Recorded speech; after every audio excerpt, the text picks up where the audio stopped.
పవన్ కళ్యాణ్ గోదావరి జిల్లాల పర్యటనను వైసీపీ అడ్డుకోవడం దుర్మార్గమని జనసేన నేత పోతిన మహేష్ ఆగ్రహం వ్యక్తం చేశారు. పవన్ కళ్యాణ్ భీమవరం వెళ్లడానికి రెవెన్యూ అధికారుల అభ్యంతరం తెలపడం చూస్తుంటే వైసీపీ నేతల్లో ఓటమి భయం మొదలైందన్నారు. రెవెన్యూ అధికారులను అడ్డం పెట్టుకుని వైసీపీ రాజకీయం చేస్తోందని పోతిన మహేష్ ఆరోపించారు.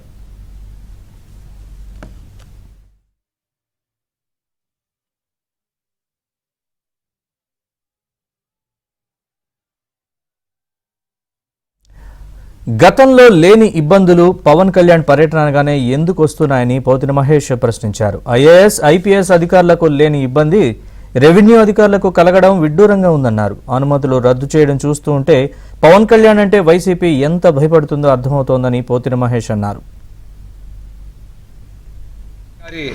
గోదావరి జిల్లాల పర్యటనని వైసీపీ ప్రభుత్వం అడ్డుకోవడం చాలా దుర్మార్గం.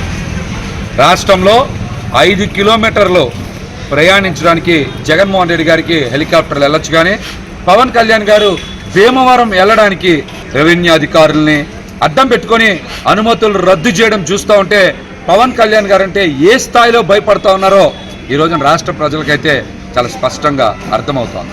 కావాలనే అనవసరపు ఆంక్షలు పెట్టి అడ్డుకునే ప్రయత్నం చేస్తూ ఉన్నారు.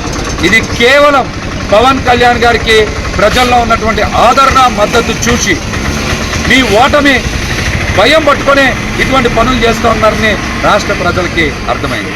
జనసేన పార్టీ అధ్యక్షులు పవన్ కళ్యాణ్ గారి పర్యటనలకి లేనిపోని ఇబ్బందులు తెచ్చుకునేటువంటి అధికారులను కూడా మేము కూడా గుర్తు